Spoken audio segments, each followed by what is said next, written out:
dar continuidade. Então, agora, para falar da parte do uso de novas tecnologias na ortopedia, eu vou convidar o Luiz Fernando. Tá? O Luiz Fernando, ele foi meu colega de turma na faculdade, meu colega de residência. Ele... Colega de plantão. Exato, colega de plantão, exatamente. E ele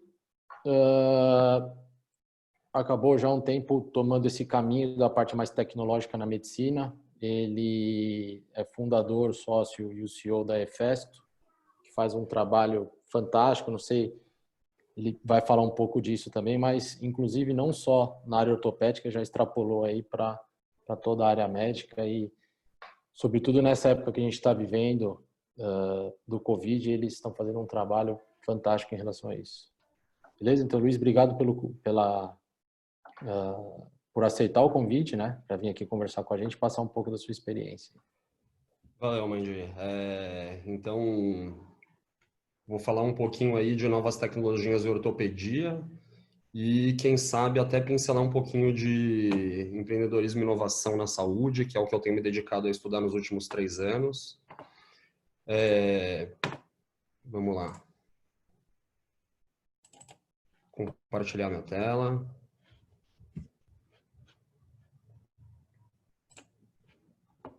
Estão vendo? Todo mundo ok?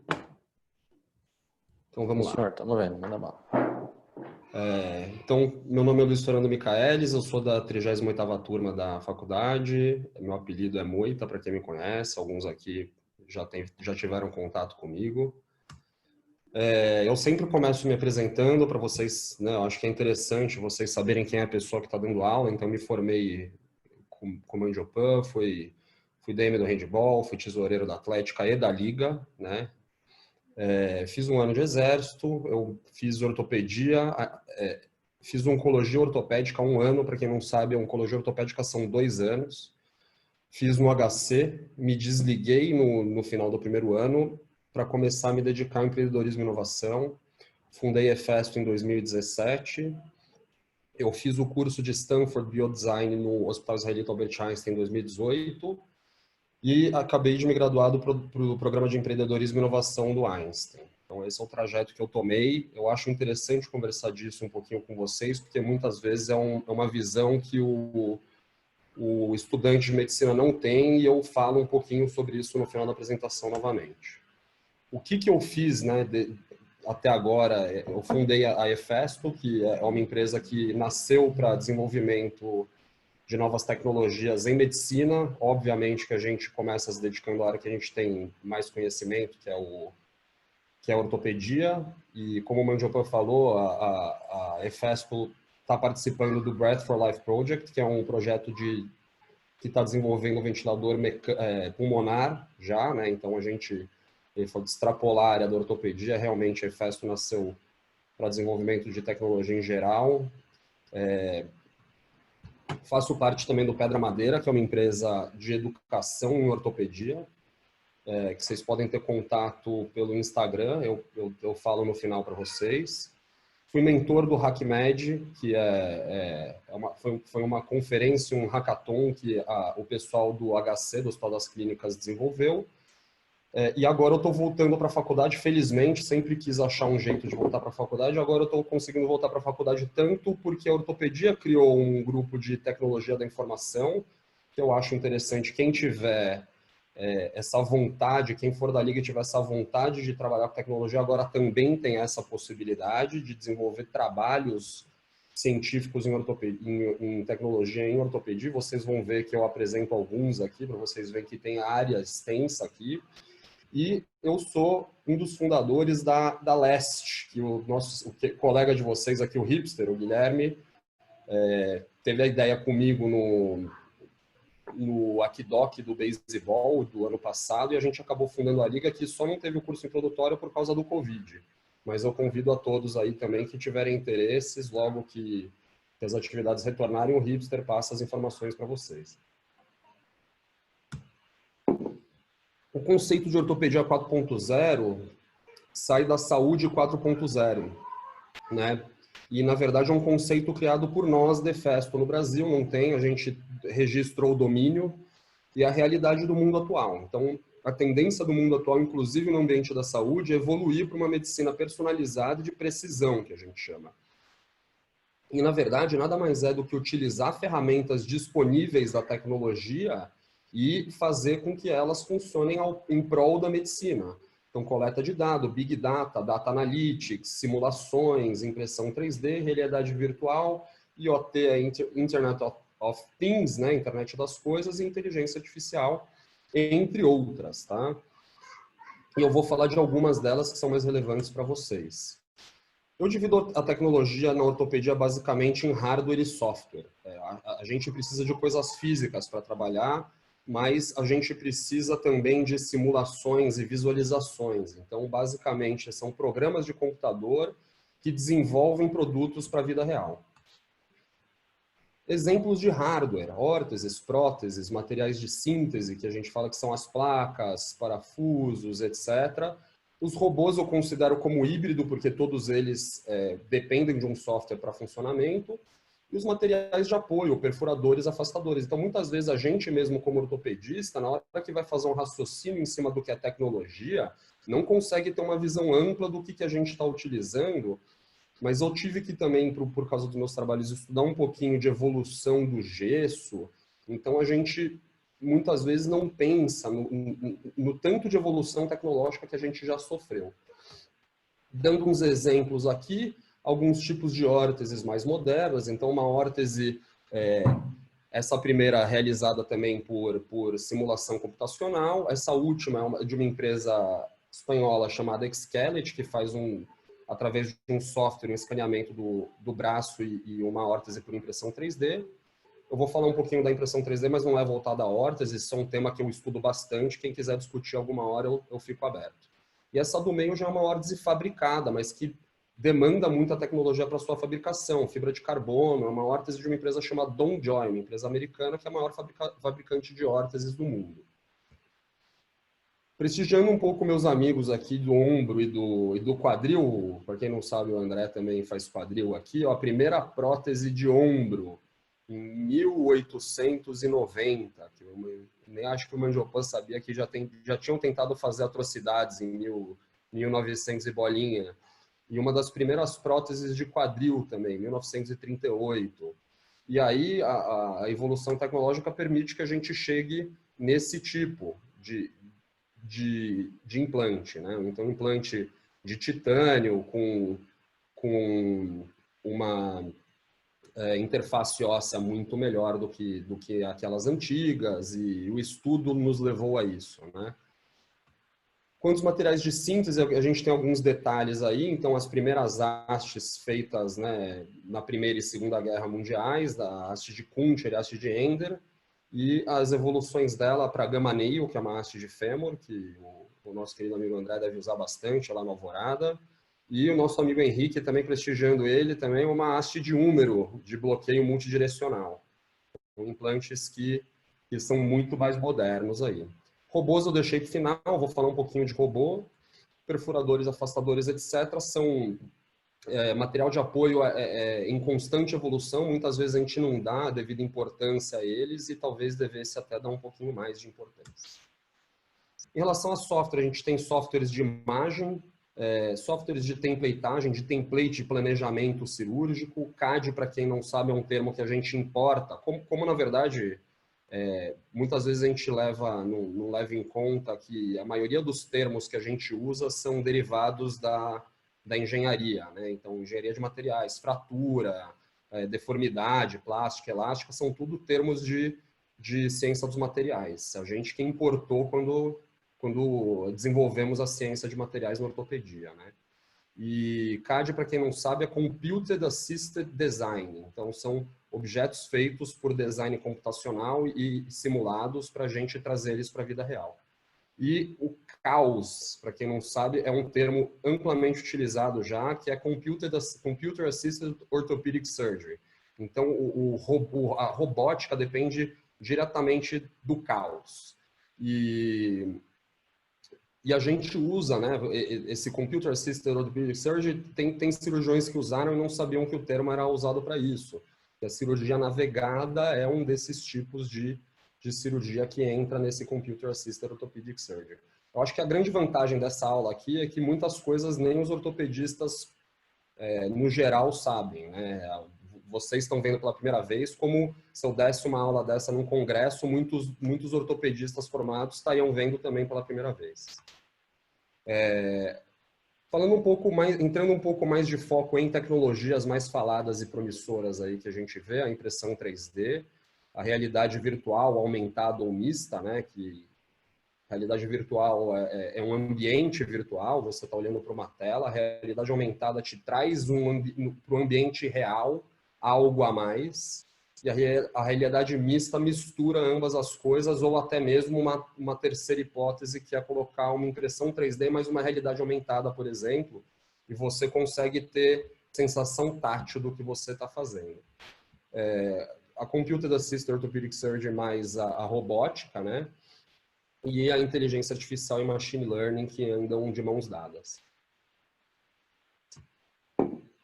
Só para a gente ter um pouquinho de ideia, eu coloquei, só para introduzir o tema, esses dados são trabalhos entregues ao PubMed no quesito de impressão 3D. Então, a gente vê um crescimento intenso da produção científica a respeito disso. Então, para quem acha que tecnologia não vira ciência, está enganado.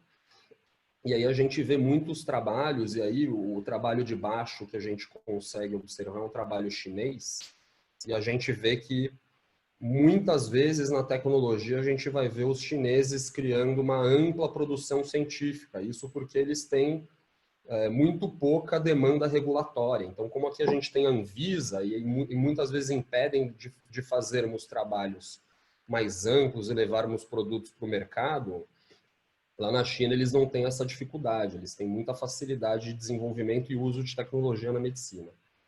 Tá? Então, já tem até revisões sistemáticas, já tem tanto trabalho que a gente consegue fazer revisão sistemática de impressão 3D. Né? E a gente já tem alguns critérios muito estabelecidos para impressão 3D, eu vou mostrar alguns deles para vocês. Tá?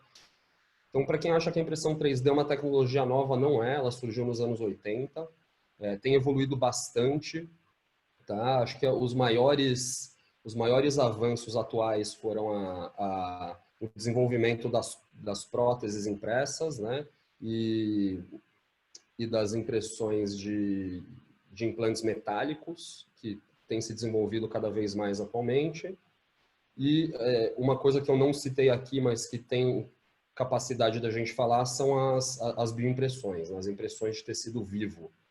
Uma coisa que o André falou, e eu acho que é importante a gente lembrar, a gente tem tecidos que não têm uma boa regeneração, por exemplo, a cartilagem. A cartilagem, depois de destruída, dificilmente você consegue ter uma regeneração adequada da cartilagem.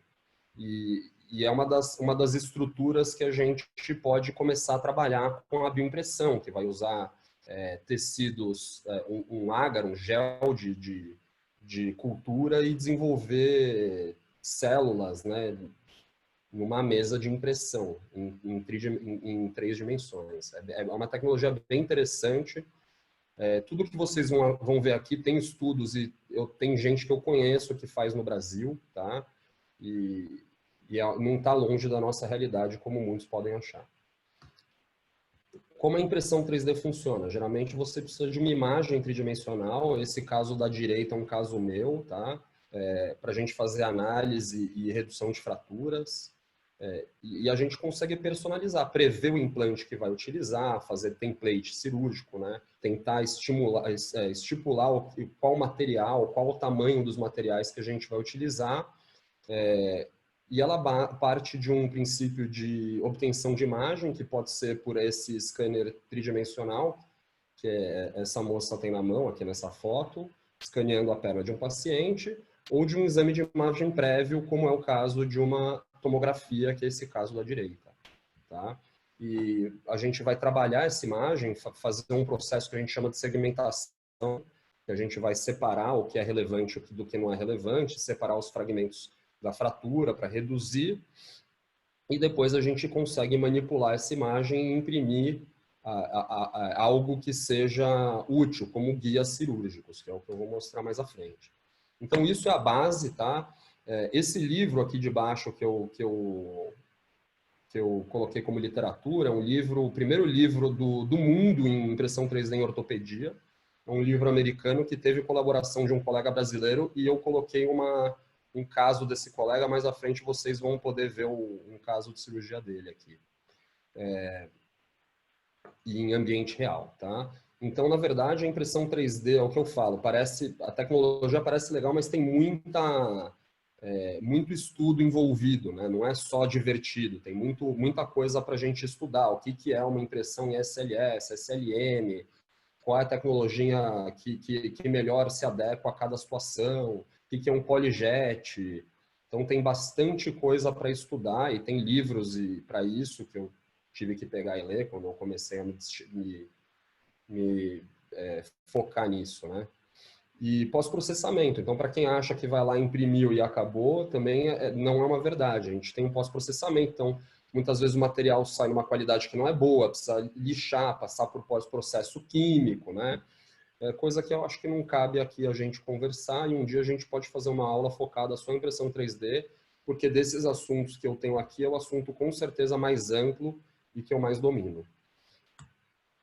Então, aqui é um fluxo de informação e execução, né, para um planejamento cirúrgico, por exemplo. Então, aqui na esquerda, são dois fluxogramas muito parecidos de fontes literárias diferentes, tá? Então, geralmente, você vai pegar uma imagem de tomografia ou ressonância. Não é fácil achar um software que trabalhe com ressonância magnética. A gente vai fazer esse molde que eu falei, o trabalho da imagem específica e o planejamento cirúrgico, né? E aí depois, esse FAIR Evaluation é a análise de elementos finitos, né? Que é um processo de engenharia para avaliar se aquele material tem aguenta a força proposta, né? Aguenta as forças propostas. E aí vocês veem ali uma das coisas as três principais coisas que a gente pode fazer, né? Então, modelos anatômicos, que é muito utilizado, instrumentos específicos ao paciente, como guias cirúrgicos, etc., e implantes customizáveis, como temos próteses e até placas que a gente pode desenvolver para o paciente. E a gente gera uma medicina que a gente chama de medicina de precisão, que a gente comentou um pouquinho já nas redes aí a respeito da medicina de precisão. Então, aqui um fluxo real, tá? De um trabalho, para variar, chinês, tá?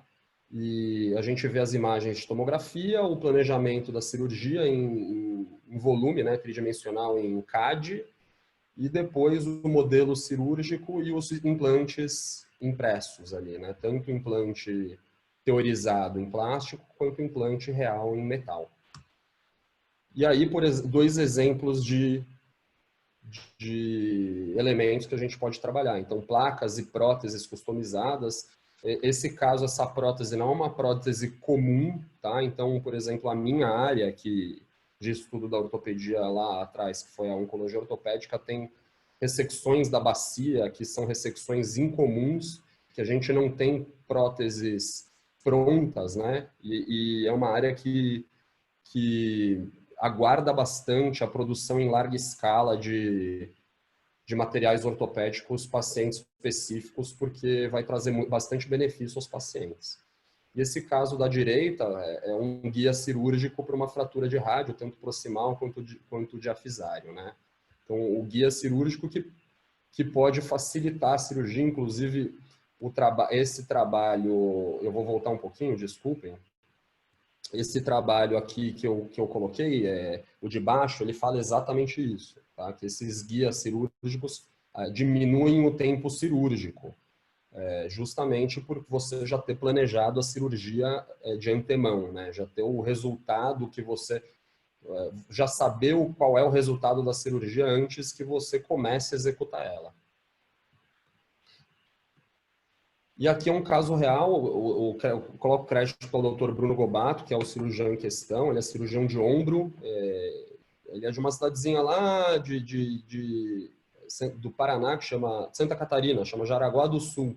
E ele tem uma tendência a ser um DIY, né? Do it yourself. Ele faz tudo sozinho, tá? Então ele aprendeu tudo isso sozinho. Esse livro é o livro que eu usei de literatura, vocês estão vendo aqui à direita, e é um livro que ele ajudou a escrever. Então esse é um caso dele aqui de realidade aumentada e impressão 3D. Infelizmente não vai dar para ver a parte de impressão 3D, mas ele tem um guia cirúrgico. Esses gravetos, aí, esses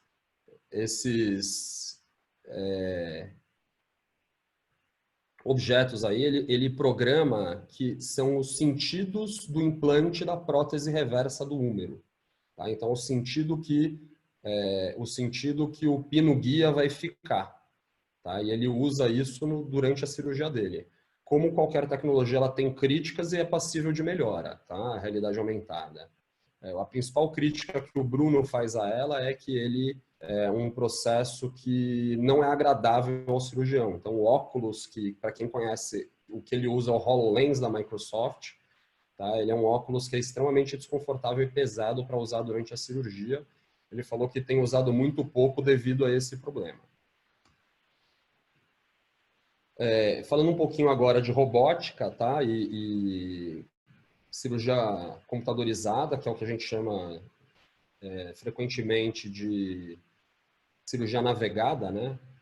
Então, o número é uma matéria que já tem um pouquinho mais de estudo, justamente porque as cirurgias, artroplastias navegadas já têm mais tempo de execução. Então, eu peguei só 2017, que atingiu 239 casos aí de trabalhos enviados, e a robótica na ortopedia ainda está em ascensão, está em plena ascensão, tem bastante coisa a ser desenvolvida ainda, e tem alguns trabalhos aí notórios, tanto japoneses quanto europeus aí em relação a isso. Então, vou explicar para vocês um pouquinho como funciona, tá?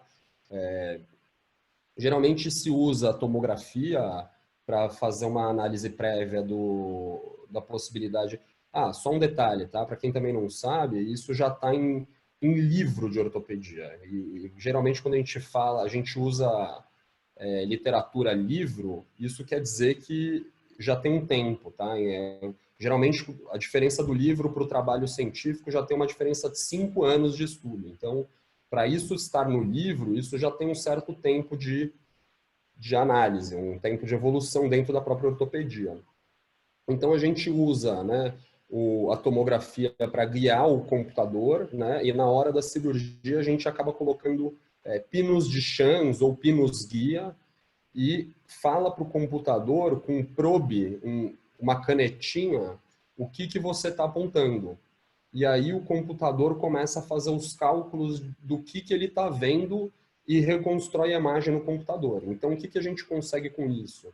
Fazer cortes de, por exemplo, osteotomia, que é você cortar o osso num sentido específico, você consegue fazer isso com muito mais precisão do que uma cirurgia mão livre, que você basicamente, mesmo que você tenha planejado a cirurgia, é um cálculo, é uma estimativa do lugar correto de se fazer. Aqui não, você está tirando incerteza, tá? Então, com a cirurgia guiada por computador, você tira incerteza e melhora o resultado, em teoria, né?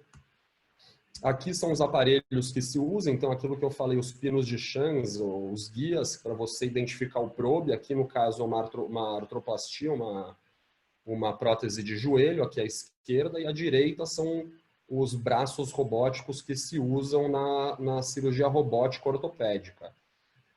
Diferentemente do Da Vinci, para quem conhece da cirurgia geral, a robótica na cirurgia ortopédica é muito menos desenvolvida e tem muito mais área de crescer, tem muito mais plano de crescimento, dado que é uma ciência que engatinha ainda. O Da Vinci já está na sua segunda, terceira geração e a robótica na ortopedia está sendo feita agora, nos últimos 5 anos.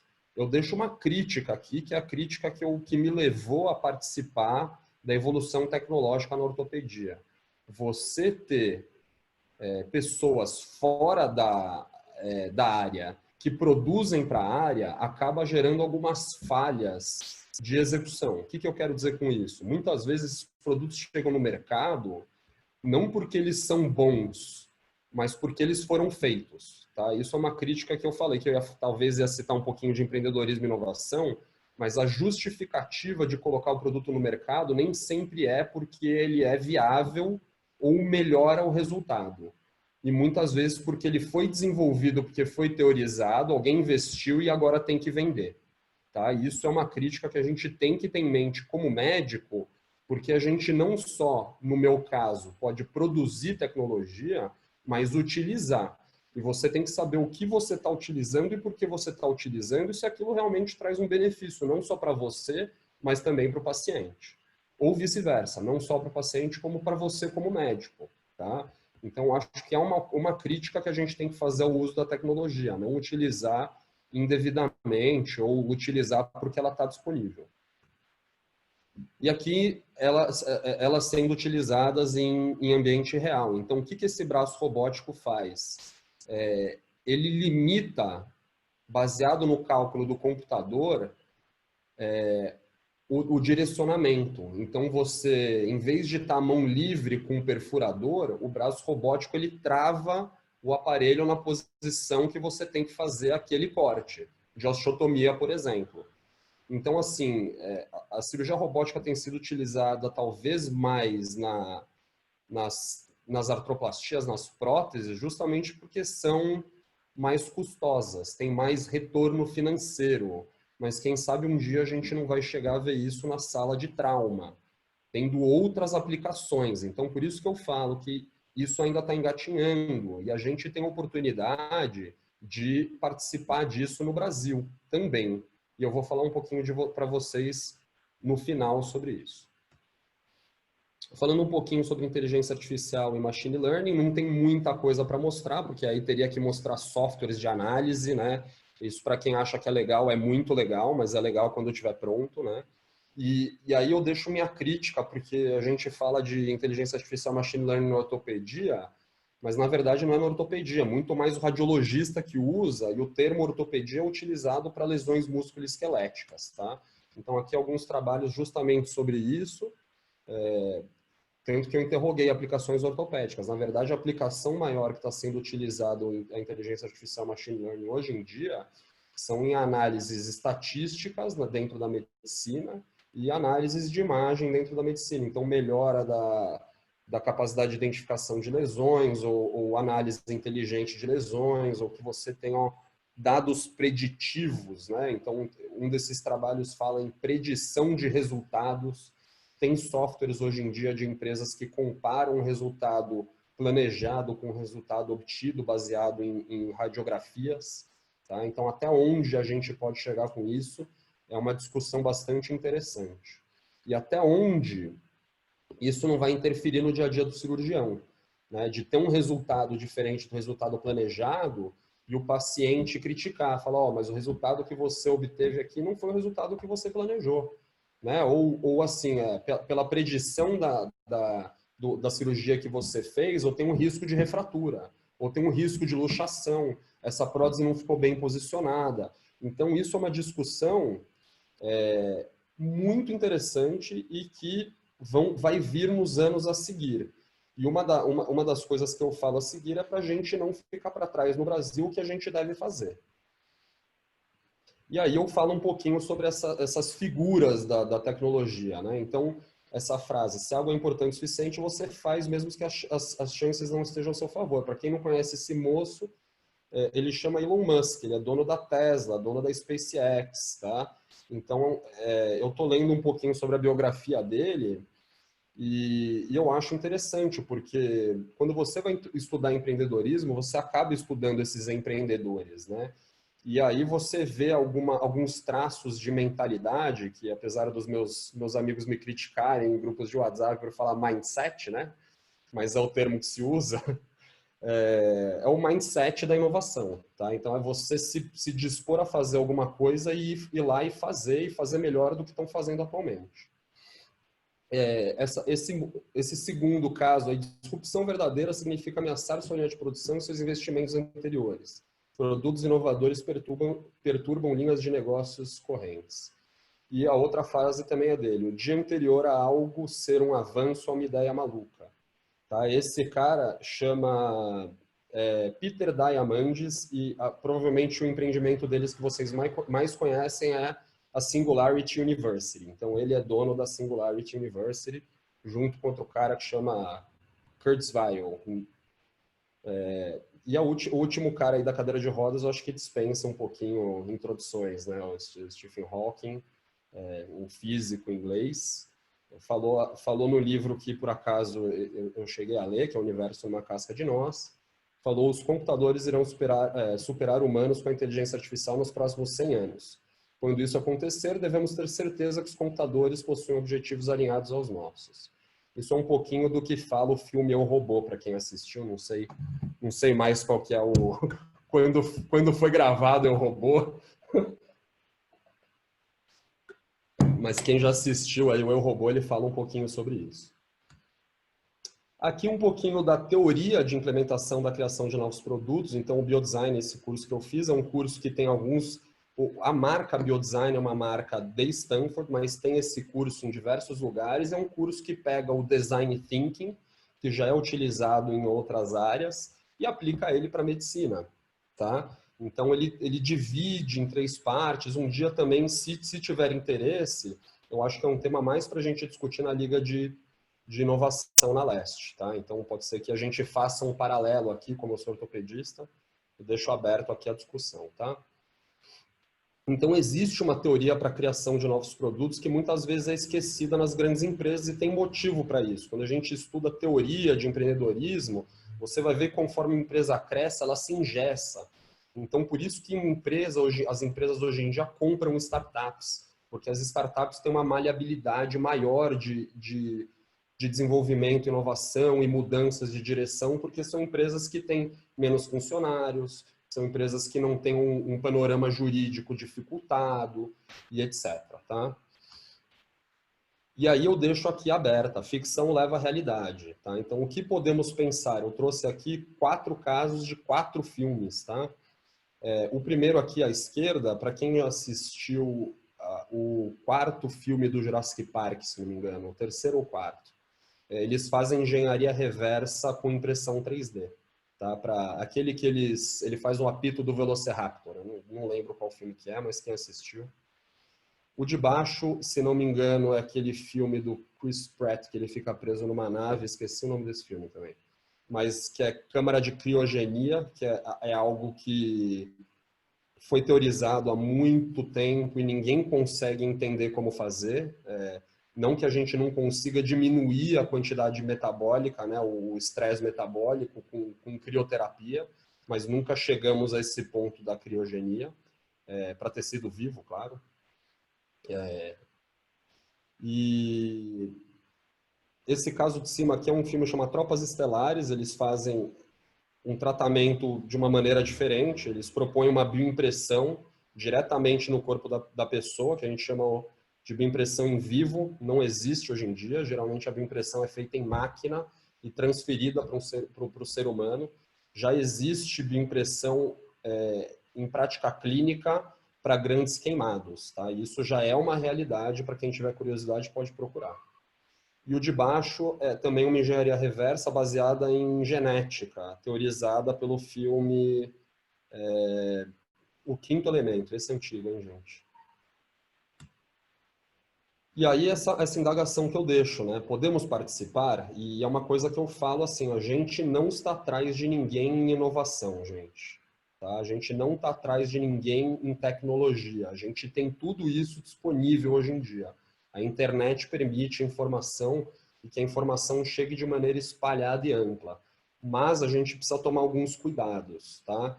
Então, melhora da educação médica. Quantos de vocês tinham ouvido falar em impressão 3D do 4º ano? Quantos de vocês têm um curso eletivo de tecnologia na medicina? Tá? Então, é algo que a gente precisa trazer para o nosso dia a dia. Quem não conhece um site chamado Medscape, ou não tem um aplicativo da Medscape, a Medscape é uma empresa de educação americana, e dentro dos temas que a Medscape trabalha, tem lá Business of Medicine. E a gente tem a tendência de achar que a gente pode terceirizar a parte de negócios. E, na verdade, o médico, na cadeia de cuidado de saúde, nós somos os que mais têm compreensão geral, inclusive de entrega de cuidado para o paciente. A gente, como médico, somos os que mais entregamos cuidado ao paciente. Então, acho que é uma coisa que eu falava muito para o Mandio lá em 2017, quando eu fundei a EFES, falei assim, a gente tem que participar da cadeia decisória da medicina, senão as coisas vão ser passadas por cima da gente, né? E isso não só em relação ao desenvolvimento de tecnologia, em relação à política, em relação à gestão. Então, a tendência das escolas brasileiras de formar médicos voltados à assistência precisa ser mudada. E um dos objetivos que eu e o Hipster tivemos quando a gente criou a Leste era esse, tá? Que a gente amplie a gama de conhecimento médico, tá? Médico com as outras soft skills. Então, o que a gente fala a gente tem muito hard skill, a gente tem muito conhecimento técnico, mas eu falei algumas coisas aqui que nem sempre são palpáveis, mindset, teoria de inovação e empreendedorismo, design thinking. Isso são soft skills, são outras capacidades não técnicas que a gente precisa começar a desenvolver na medicina, né? A gente tem só lá falar com o paciente, né? Falar com o paciente acaba sendo uma soft skill que é trabalhada. Comunicação é algo que a gente pode trabalhar. Intuito de mudança e melhora. Eu falo como RH. RH não no sentido empresarial de RH. Eu falo de melhorar os recursos humanos disponíveis. Então, eu na minha empresa vou ter que contratar um médico. Vou contratar um médico que tem uma formação voltada a business, né? Não um médico que tem uma formação voltada à técnica. Então, os dois são necessários, né? E pensando em 1000 anos, executando em 5. Ter uma visão de longo prazo, mas não ser deixado para trás. É aquilo que eu falei, nós não estamos atrás de ninguém. Temos que fazer isso e fazer logo, pensando sempre no futuro. E aonde queremos chegar com isso? O que a gente está querendo entregar com essas tecnologias que a gente ou utiliza ou desenvolve? E aí, quando eu falo de multidisciplinaridade, trabalho conjunto e distribuição adequada dos benefícios, eu estou falando principalmente, você perguntar o que é multidisciplinaridade para um médico, ele vai falar assim, um médico, uma enfermeira, uma terapeuta ocupacional e um fisioterapeuta. Agora eu falo para vocês que eu trabalho com enfermeiros, eu trabalho com engenheiros, trabalho com engenheiro de produção, engenheiro mecânico, você trabalha com designer. Então, assim, tem uma gama ampla de profissionais que podem ajudar a gente na nossa profissão. E a gente, muitas vezes, não tem noção disso. E distribuição adequada dos benefícios é exatamente o que eu quis dizer, tá? Benefício, tanto seja ele financeiro ou não financeiro, tá? Quem quiser meus contatos, esses são meus contatos, eu fico aberto a perguntas aí, gente. Estou à disposição de vocês, tanto lá nas redes, quanto aqui para quem quiser perguntar. Boa, Moita. Cara, parabéns pela apresentação, mais uma vez pelo trabalho que você faz com o Efesto.